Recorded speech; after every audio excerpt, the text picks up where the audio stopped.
नमस्कार धर्मानुरागियों, आज मैं पुनः आप लोगों को श्रीमद् भागवत महापुराण में वर्णित राजा परीक्षित की मृत्यु का कारण से संबंधित कहानी सुनाता हूं। इस कथा का श्रवण अत्यंत श्रद्धापूर्वक करनी चाहिए, क्योंकि इसमें जितने भी शब्द हैं वो भगवान श्री कृष्ण की लीला का गुणगान है, और इसको श्रवण करने से हमें ईश्वर की कृपा को प्राप्त करने का मौका मिलता है। ओम श्री राधा कृष्णाभ्याम नमः। माता राधे रानी की जय। बाल गोपाल श्री कृष्ण भगवान की जय। ओम हरि ओम तत्सत।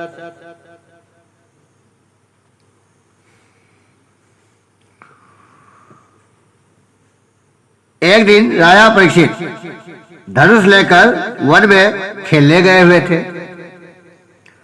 हरिणों के पीछे दौड़ते दौड़ते वे थक गए और उन्हें बड़े जोर की भूख और प्यास लगी। जब कहीं उन्हें कोई जलाशय नहीं मिला, तब वे पास के ही एक ऋषि के आश्रम में घुस गए।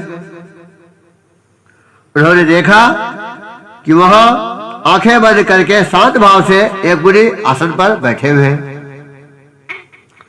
इंद्रिय प्राण बल और बुद्धि के निरुद्ध हो जाने से वे संसार से ऊपर उठ गए थे। जागृत स्वप्न सुषुप्ति तीनों अवस्थाओं से रहित निर्विकार ब्रह्मरूप तुरीय पद में वे स्थित थे। उनका शरीर बिखरी हुई जटाओं से और कृष्ण मृग चर्म से ढका हुआ था। राजा परीक्षित ने ऐसी अवस्था में उनसे जल मांगा, क्योंकि प्यास से उनका गला सूखा जा रहा था। जब राजा को वहां बैठने के लिए तिनके का आसन भी न मिला, किसी ने उन्हें भूमि पर भी बैठने को न कहा, अर्घ्य और आदर भरी मीठी बातें तो कहां से मिलती। तब अपने को अपमानित सा मानकर वे क्रोध के वश हो गए।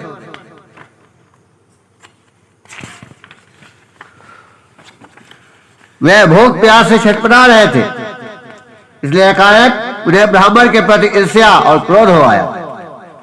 उनके जीवन में इस प्रकार का यह पहला ही अवसर था।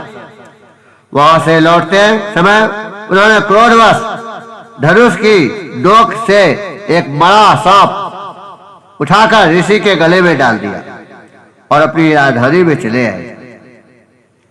उनके मन में यह बात आई कि इन्होंने जो अपने नेत्र बंद कर रखे हैं, तो क्या वास्तव में इन्होंने अपनी सारी इंद्रिय वृत्तियों का निरोध कर लिया है, अथवा इन राजाओं से हमारा क्या प्रयोजन है, यह सोचकर इन्होंने झूठ मूठ समाधि का ढोंग रच रखा है। उन सबेक मुनि का पुत्र बड़ा तेजस्वी था। वह दूसरे ऋषि कुमारों के साथ पास ही खेल रहा था। जब उस बालक ने सुना कि राजा ने मेरे पिता के साथ दुर्व्यवहार किया है, तब वह इस प्रकार कहने लगा, ये नरपति कहलाने वाले लोग उच्छिष्ट भोजी कौओं के समान संड बुसंड होकर कितना अन्याय करने लगे हैं। ब्राह्मणों के दास होकर भी ये दरवाजे पर पहरा देने वाले कुत्ते के समान अपने स्वामी का ही तिरस्कार करते हैं। ब्राह्मणों ने क्षत्रियों को अपना द्वारपाल बनाया है। उन्हें द्वार पर रहकर रक्षा करनी चाहिए। घर में घुसकर स्वामी के बर्तनों में खाने का उसे अधिकार नहीं है। अतएव उन मार्ग गामियों के शासक भगवान श्री कृष्ण के परमधाम पधार जाने पर इन मर्यादा तोड़ने वालों को आज मैं दंड देता हूँ। मेरा तपोबल देखो। अपने साथी बालकों से इस प्रकार कहकर क्रोध से लाल लाल आंखों वाले उस ऋषि कुमार ने कौशिकी नदी के जल से आचमन करके अपने वाणी रूपी वज्र का प्रयोग किया। कुलांगार परीक्षित ने मेरे पिता का अपमान करके मर्यादा का उल्लंघन किया है, इसलिए मेरी प्रेरणा से आज के 7वें दिन उसे तक्षक सर्प डस लेगा। इसके बाद वह बालक अपने आश्रम पर आया और अपने पिताजी के गले में सांप देखकर उसे बड़ा दुख हुआ और वह ढाल मारकर रोने लगा। सबीक मुनि ने अपने पुत्र का रोना चिल्लाना सुनकर धीरे धीरे अपनी आंखें खोली और देखा कि उनके गले में एक बड़ा सांप पड़ा है। उसे फेंककर उन्होंने अपने पुत्र से पूछा, बेटा तुम क्यों रो रहे हो? किसने तुम्हारा अपकार किया है? उनके इस प्रकार पूछने पर बालक ने सारा हाल कह दिया। ब्रह्मर्षि सबीक ने राजा के सांप की बात सुनकर अपने पुत्र का अभिनंदन नहीं किया। उनकी दृष्टि में परीक्षित सांप के योग्य नहीं थे। उन्होंने कहा, ओह मूर्ख बालक, तूने बड़ा पाप किया। खेद है कि उनकी थोड़ी सी गलती के लिए तूने उनको इतना बड़ा दंड दिया। तेरी बुद्धि अभी कच्ची है। तो यह भगवत स्वरूप राजा को साधारण मनुष्यों के समान नहीं समझना चाहिए, क्योंकि राजा के दूसरा तेज से सुरक्षित और निर्भय रहकर ही प्रजा अपना कल्याण संपादन करती है। जिस समय राजा का रूप धारण करके भगवान पृथ्वी पर नहीं दिखाई देंगे, उस समय चोर बढ़ जाएंगे और अरक्षित भेड़ों के समान एक क्षण में ही लोगों का नाश हो जाएगा।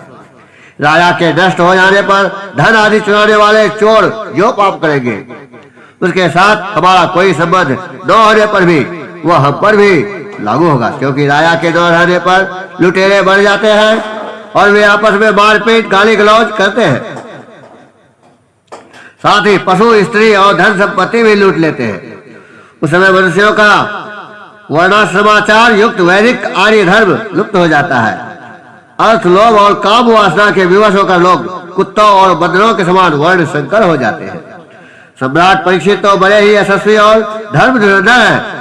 उन्होंने बहुत से अश्वमेध यज्ञ किए हैं और वे भगवान के परम प्यारे भक्त हैं। वे ही राजर्षि भूख प्यास से व्याकुल होकर हमारे आश्रम पर आए थे। वे सांप के योग कदापि नहीं है। इस नासमझ बालक ने हमारे निष्पाप सेवक राजा का अपराध किया है। सर्वात्मा भगवान कृपा करके इसे क्षमा करे।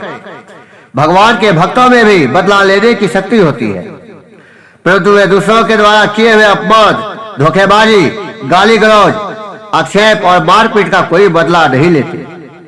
महामुनि सभी को पुत्र के अपराध पर बड़ा पश्चाताप हुआ। राजा परीक्षित ने जो उनका अपमान किया था उस पर तो उन्होंने ध्यान ही नहीं दिया।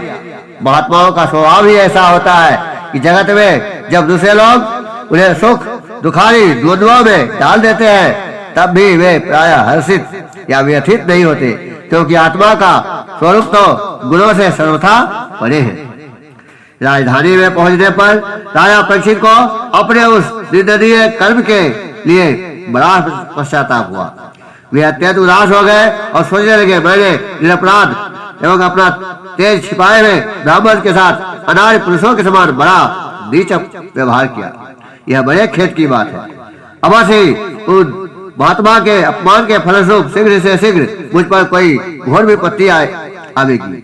मैं भी ऐसा ही चाहता हूँ, क्योंकि उसे मेरे पाप का प्रायश्चित हो जाएगा और फिर कभी मैं ऐसा काम करने का दुस्साहस नहीं करूंगा। ब्राह्मणों की क्रोधाग्नि आज ही मेरे राज, सेना और भरे पूरे खजानों को जलाकर खाक कर दे, जिससे फिर कभी मुझ दुष्ट की ब्राह्मण देवता और गौों के प्रति ऐसी पाप बुद्धि न हो। वे इस प्रकार चिंता कर ही रहे थे कि उन्हें मालूम हुआ कि ऋषि कुमार श्रृंगी के सांप से तक्षक मुझे डसेगा। उन्हें वह धड़कती हुई आग के समान तक्षक का डसना बहुत भला मालूम हुआ। उन्होंने सोचा कि बहुत दिनों से मैं संसार में आसक्त हो रहा था, अब मुझे शीघ्र वैराग्य होने का कारण प्राप्त हो गया। वे लोक और परलोक के भोगों को तो पहले से ही तुच्छ और त्याज्य समझते थे। अब उनका स्वरूपतः त्याग करके भगवान श्री कृष्ण के चरण कमलों की सेवा को ही सर्वोपरि मानकर आभरण अनशन व्रत लेकर वे गंगा तट पर बैठ गए। गंगा जी का जल भगवान श्री कृष्ण के चरण कमलों का वह पराग लेकर प्रवाहित होता है जो श्रीमती तुलसी की गंध से मिश्रित है। यही कारण है कि वे लोकपालों के सहित ऊपर नीचे के समस्त लोगों को पवित्र करती है। कौन ऐसा मरणासन पुरुष होगा जो उनका सेवन न करेगा। इस प्रकार गंगा जी के तट पर आमरण अनशन का निश्चय करके उन्होंने समस्त आसक्तियों का परित्याग कर दिया और वे मुनियों का व्रत स्वीकार करके अनन्य भाव से श्री कृष्ण के चरण कमलों का ध्यान करने लगे। उस समय त्रिलोकी को पवित्र करने वाले बड़े बड़े महानुभाव ऋषि मुनि अपने शिष्यों के साथ वहां पधारे। संतजन प्रायः तीर्थ यात्रा के बहाने स्वयं उन तीर्थ स्थानों को ही पवित्र करते हैं।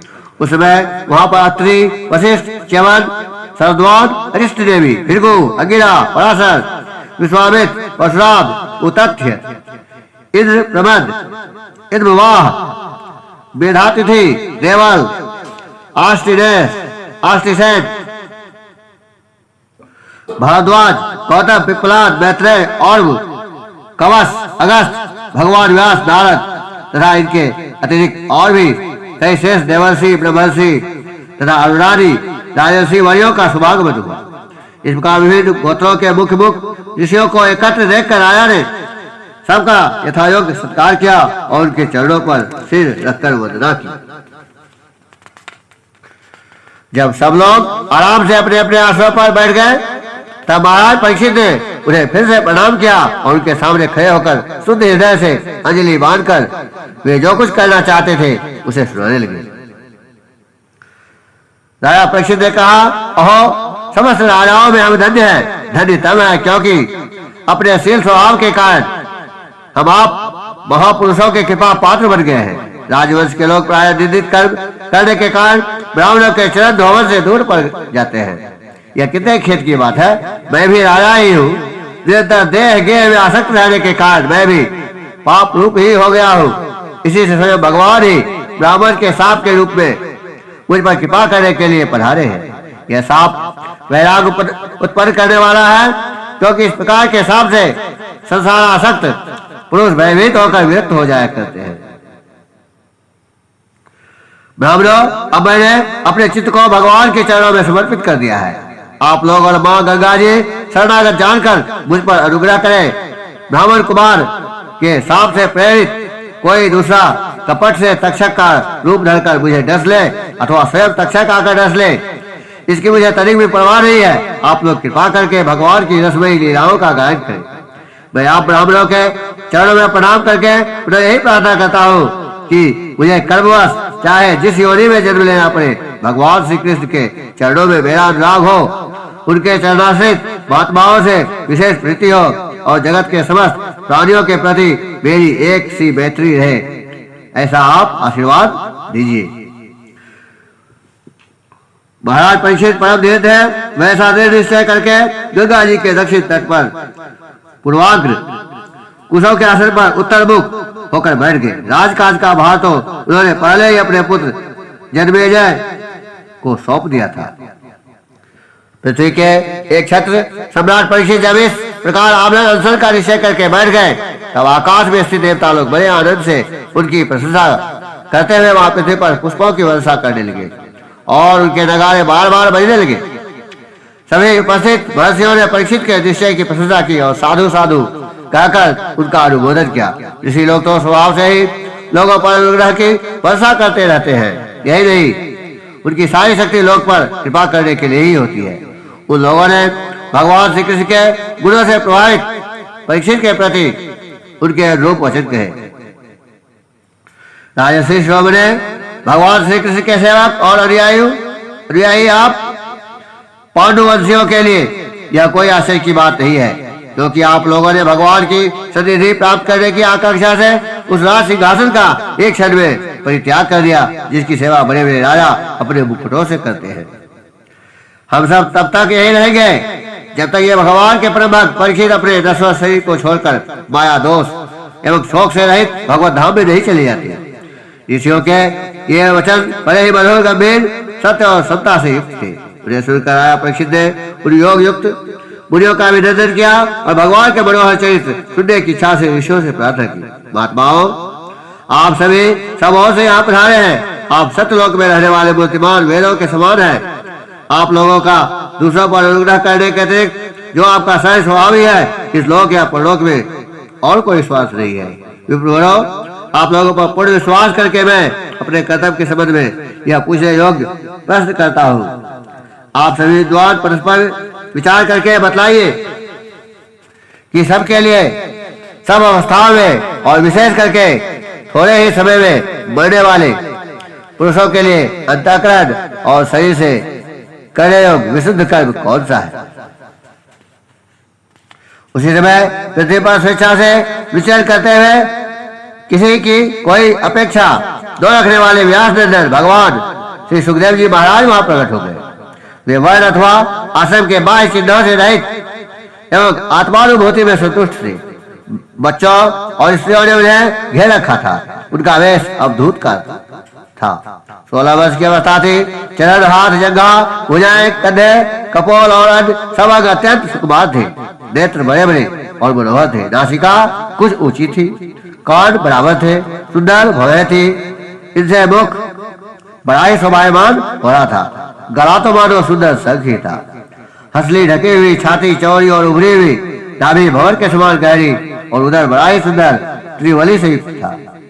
लंबी लंबी भुजाएं थी। मुख पर घुंघराले बाल बिखरे हुए थे। इस दिगंबर वेश में वे श्रेष्ठ देवता के समान तेजस्वी जान पड़ते थे। श्याम रंग था। चित्त को चुराने वाली भरी जवानी थी। वे शरीर की छटा और मधुर मुस्कान से स्त्रियों को सदा ही मनोहर जान पड़ते थे। यद्यपि उन्होंने अपने तेज को छिपा रखा था, फिर भी उनके लक्षण जाने वाले मुनियों ने उन्हें पहचान लिया और वे सब के सब अपने अपने आसन छोड़कर उनके सम्मान के लिए उठ खड़े हुए। राजा परीक्षित ने अतिथि रूप से पधारे हुए श्री सुखदेव जी को सिर झुकाकर प्रणाम किया और इनकी पूजा की। इनके स्वरूप को न जाने वाले बच्चे और स्त्रियां उनकी यह महिमा देखकर वहां से लौट गए। सबके द्वारा सम्मानित होकर श्री सुखदेव जी श्रेष्ठ आसन पर विराजमान हुए। ग्रह नक्षत्र और तारों से गिरे हुए चंद्रमा के समान ब्रह्मर्षि, देवर्षि और राजर्षियों के समूह से आवृत श्री सुखदेव जी अत्यंत शोभायमान हुए। वास्तव में वे महात्माओं की भी आदरणीय थे। जब प्रखर बुद्धि श्री सुखदेव जी शांत भाव से बैठ गए, तब भगवान के परम भक्त परीक्षित ने उनके समीप जाकर और चरणों पर सिर रखकर प्रणाम किया। फिर खड़े होकर आया, हाथ जोड़कर नमस्कार करने लगे। उनके पश्चात बड़ी मधुर वाणी से उसने यह पूछा कि ब्रह्मन स्वरूप भगवान, आप आज यहां पधारे, इसलिए आज हम बड़भागी हुए, क्योंकि अपराधी क्षत्रिय होने पर भी हमें संत समागम का अधिकारी समझा गया। आज कृपा पूर्वक अतिथि रूप से पधार कर आपने हमें तीर्थ के तुल्य पवित्र बना दिया। आप जैसे महात्माओं के स्मरण मात्र से ही गृहस्थों के घर तत्काल पवित्र हो जाते हैं। फिर दर्शन, स्पर्श, पाद प्रक्षालन और आसन नानादि का सुअवसर मिलने पर तो कहना ही क्या है। महायोगिन, जैसे भगवान विष्णु के सामने दैत्य लोग नहीं ठहरते, वैसे आपकी सुनिधि से बड़े बड़े पाप भी तुरंत नष्ट हो जाते हैं। अवश्य पांडवों के स्वयं भगवान श्री कृष्ण मुझ पर अत्यंत प्रसन्न है। उन्होंने अपने फुफेरे भाइयों की प्रसन्नता के लिए उन्हीं के कुल में उत्पन्न हुए मेरे साथ भी अपने पन का व्यवहार किया है। भगवान श्री कृष्ण की कृपा न होती तो आप सही के एकांत वनवासी अव्यक्त गति परम सिद्ध पुरुष स्वयं पधार कर इस मृत्यु के समय हम जैसे प्राकृत पुरुषों को क्यों दर्शन देते। आप योगियों के परम गुरु हैं, इसलिए मैं आपसे परम सिद्धि के स्वरूप और साधन के संबंध में प्रश्न कर रहा हूँ। जो पुरुष सर्वथा मरना सिद्ध है, उनको क्या करना चाहिए। भगवान, साथ ही यह भी बतलाइए कि मनुष्य मात्र को क्या करना चाहिए। वे किसका श्रवण, किसका जप, किसका स्मरण और किसका भजन करें और किसका त्याग करें। भगवत स्वरूप परिवार आपका दर्शन अत्यंत दुर्लभ है, क्योंकि जितनी देर एक गाय दुही जाती है गृहस्थों के घर पर, उतनी देर भी तो आप नहीं ठहरते। इस प्रकार के प्रश्न कहने पर समस्त धर्मों के मनवज्ञ व्यास नंदन भगवान श्री सुखदेव जी उनका उत्तर देने लगे। यह कथा प्रसंग 7 दिनों तक अनवरत चलता रहा। तत्पश्चात 7वें दिन मुनि कुमार श्रृंगी ने क्रोधित होकर जो पहले साप दे दिया था, अब 7वें दिन उनका भेजा हुआ तक्षक सर्प राजा परीक्षित को डसने के लिए उनके पास चला। रास्ते में उसने कश्यप नाम के एक ब्राह्मण को देखा। कश्यप ब्राह्मण सर्प विष की चिकित्सा करने में बड़े निपुण थे। तक्षक ने बहुत सा धन देकर कश्यप को वहीं से लौटा दिया। उन्हें राजा के पास न जाने दिया और स्वयं ब्राह्मण के रूप में छिपकर, क्योंकि वह इच्छानुसार रूप धारण कर सकता था, राजा परीक्षित के पास गया और उन्हें डस लिया। राजर्षि परीक्षित तक्षक के डसने के पहले ही ब्रह्म में स्थित हो चुके थे। अब तक्षक के विष की आग से उनका शरीर सबके सामने ही जलकर भस्म हो गया। पृथ्वी, आकाश और सब दिशाओं में बड़े जोर से हाय हाय की ध्वनि होने लगी। देवता, असुर, मनुष्य आदि सब के सब परीक्षित की यह परम गति देखकर विस्मित हो गए। देवताओं की दुदुभियां अपने आप बज उठी। गंधर्व और अप्सराएं गान करने लगी। देवता लोग साधु साधु के नारे लगाकर पुष्पों की वर्षा करने लगे। ओम तत्सत। इस प्रकार मैंने राजा परीक्षित की मृत्यु का कारण आप लोगों को सुना दिया। यदि यह कथा आप लोगों को अच्छी लगी हो तो मेरे इस चैनल को सब्सक्राइब कर घंटी के बटन को दबा दें और इसे अधिक से अधिक मात्रा में शेयर करें ताकि अन्य सनातन धर्मावलंबी पुरुषों का भी कल्याण हो। उन पर भी भगवान श्री कृष्ण और माता राधे रानी की कृपा सदा बरसती रहे।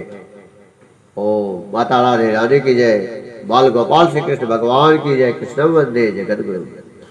श्रीमद् भागवत महापुराण की जय।